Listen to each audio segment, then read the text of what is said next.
Poursuite des travaux de la conférence annuelle des barreaux africains qui se tiennent à Niamey. Hier matin, c'est le comité des forces de défense et de sécurité de l'association du barreau africain qui s'est réuni.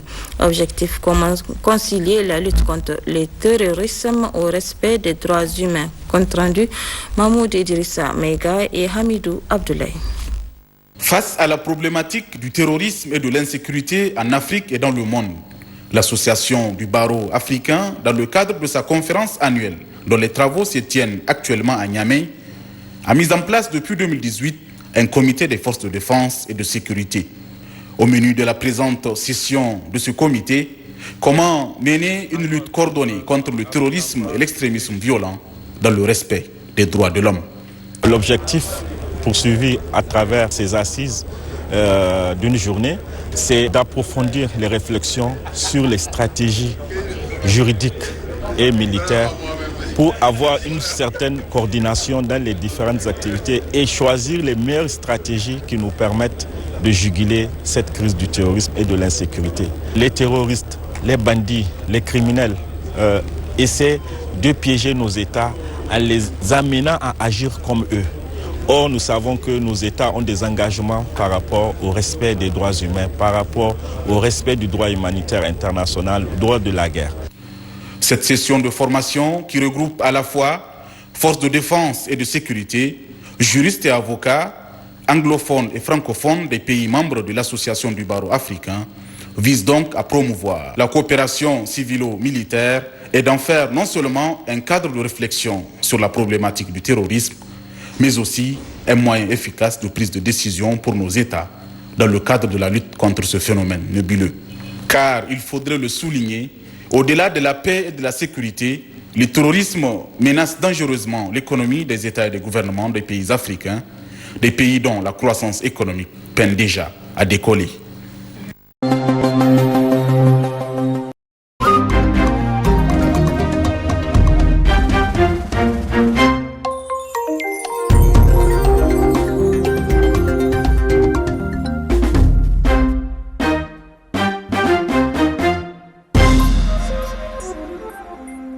La 13e édition du Forum national de la recherche scientifique et des innovations technologiques connaîtra des innovations majeures, indiquent les responsables du ministère de la Recherche scientifique qui étaient ce matin face à la presse. C'est du 26 au 30 octobre prochain à Ouagadougou que se tiendra ce grand rendez-vous. Les réflexions seront principalement axées sur l'entrepreneuriat et l'employabilité des jeunes et des femmes dans la sous-région ouest africaine. Le point complet avec Paul-David Bambara et Abdelaziz Yadjibou. Il symbolise l'environnement, la communauté scientifique, l'univers de la recherche, de l'invention et de l'innovation technologique. C'est le logo officiel de la 13e édition du Forum national de la recherche scientifique et des innovations technologiques FAIRCIT. Une édition marquant les 25 années du Forum qui se tient chaque 2 ans. L'événement prévu se dérouler du 26 au 30 octobre prochain à Ouagadougou va réunir plusieurs institutions nationales, régionales et internationales pour parler sciences. Les temps forts seront l'exposition des résultats de la recherche et de l'innovation, cela dans l'esprit de la coopération scientifique en Afrique et de l'intégration régionale. En choisissant cette année de mettre en avant l'entrepreneuriat et l'employabilité des jeunes et des femmes, nous voulons mettre en exergue la nécessité de promouvoir un entrepreneuriat durable au Burkina Faso afin de créer plus d'emplois au profit des jeunes et des femmes. La 13e édition du FAIRCIT connaît des innovations majeures dont la possibilité de suivre les communications en ligne. Généralement, les communications se font en présentiel. Et Covid aidant, il faut s'adapter. FAIRCIT se tient à la Maison du Peuple, généralement. Cette édition-là est organisée au sein de l'université Joseph Kizerbo, qui est la mère des universités. Tous les pays de la sous-région ont été invités. On a même invité le Maroc comme pays invité d'honneur. On organise cette édition avec l'IST, qui est une structure privée d'enseignement et même de recherche. L'autre innovation majeure, c'est la nuit dédiée à l'innovateur et au valorisateur. Les meilleurs résultats de la recherche seront aussi primés. À Gawa, dans le centre-sud, on parle développement à travers le plan national de développement économique et social PNDS 2. Les populations prennent connaissance des différents axes de ce référentiel de développement. C'est à la faveur d'un atelier régional qui a également permis de dresser le bilan du premier PNDS. Oumarou Sagnon et Lambert Soma pour le compte-rendu. Depuis la fin du mois de juillet, le Burkina Faso a un nouveau référentiel de développement. Il s'agit du deuxième programme national de développement économique et social. À l'atelier régional d'information sur le PNDS 2, ici à Gawa, la délégation gouvernementale a abordé 3 points. Le bilan de la mise en œuvre du PNDS 2016-2020, il est important de montrer ce qui a pu être fait et ce qui reste à faire éventuellement. Et le deuxième temps fort, c'était effectivement la présentation des différents axes du PNDS 2. Et enfin, donc, le troisième temps, c'était la présentation des outils de mobilisation des ressources et la préparation donc, de la table ronde des bailleurs de fonds qui aura lieu en début décembre donc, en Belgique. Plus de 19 000 milliards seront mobilisés pour la mise en œuvre du PNDS 2 qui vise plusieurs objectifs. On peut citer entre autres le rétablissement de la sécurité et la paix, le renforcement de la résilience des populations et la transformation en profondeur de notre économie. Le coût de ce deuxième plan est de 19 000 milliards, donc il sera financé à hauteur de 63% par les ressources propres, mais à hauteur de 37%, on va dire comme ça, par les ressources extérieures, dont à peu près 9% est pour le moment mobilisé si on en juge les conventions déjà signées, et il reste en pure recherche de financement à peu près 28% du coût de ce plan. Le PNDS 2 couvre la période 2021-2025.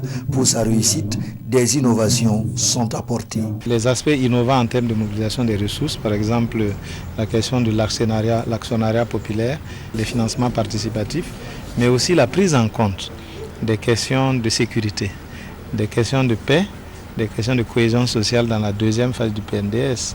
Ça, c'est extrêmement important. Ce n'était pas très bien marqué dans la PNDS 2007-2020. Selon le secrétariat permanent du PNDS, la phase 1 qui a couvert la période 2016-2020 a enregistré un taux de réalisation de 77%.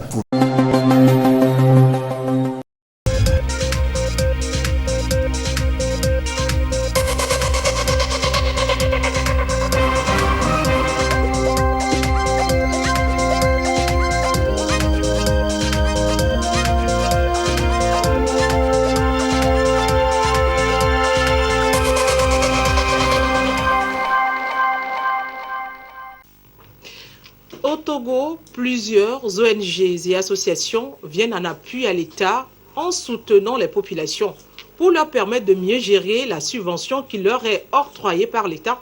Le ministère de l'Action sociale, de la promotion de la femme et de l'alphabétisation a organisé à leur intention des rencontres d'échange et d'information.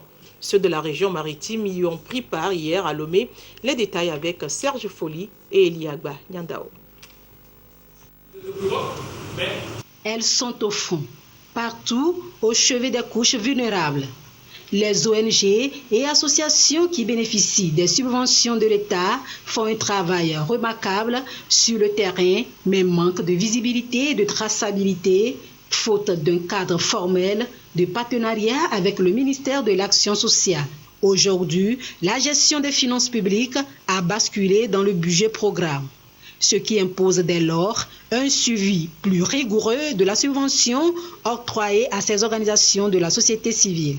C'est de nous assurer que nous avons un cadre de suivi établi avec ces ONG, parce que le ministère répond devant la Cour des comptes de comment est-ce qu'on a utilisé ces subventions-là. Par ces échanges, les deux parties vont donc harmoniser leur compréhension des dispositions liées à la subvention. Une société soucieuse du bien-être de toutes ses composantes est une société de paix et son développement ne peut qu'être le fruit d'un effort conjugué de toutes ses filles et de tous ses fils.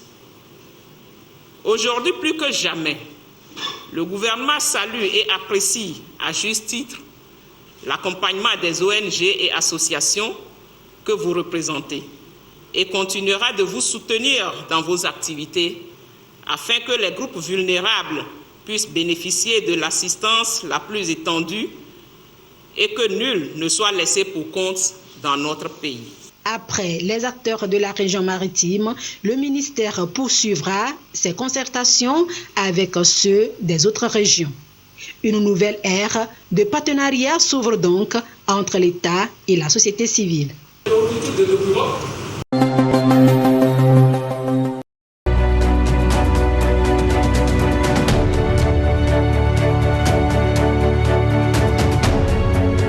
Les cadres du ministère de la Promotion de la Femme et ses partenaires, notamment les organisations de la société civile, sont à l'école. Ils renforcent leurs capacités sur l'analyse genre et violence basée sur le genre en vue d'une meilleure appropriation des réformes en cours. Reportage Inaba. Cette session est la 4e du genre à l'endroit des cadres du ministère de la Promotion de la Femme et aux organisations de la société civile. Les échanges vont porter sur plusieurs thématiques qui constituent des préoccupations majeures du moment. Cette session est financée par la Banque africaine de développement à travers le projet d'appui à la gouvernance économique et à la promotion du genre PAGE-PG. Les partenaires sont là pour les accompagner, pour les renforcer les capacités. Donc c'est aux acteurs qui bénéficient de ces formations de s'approprier de ces concepts et d'essayer d'appliquer en vue d'améliorer les conditions d'une manière générale.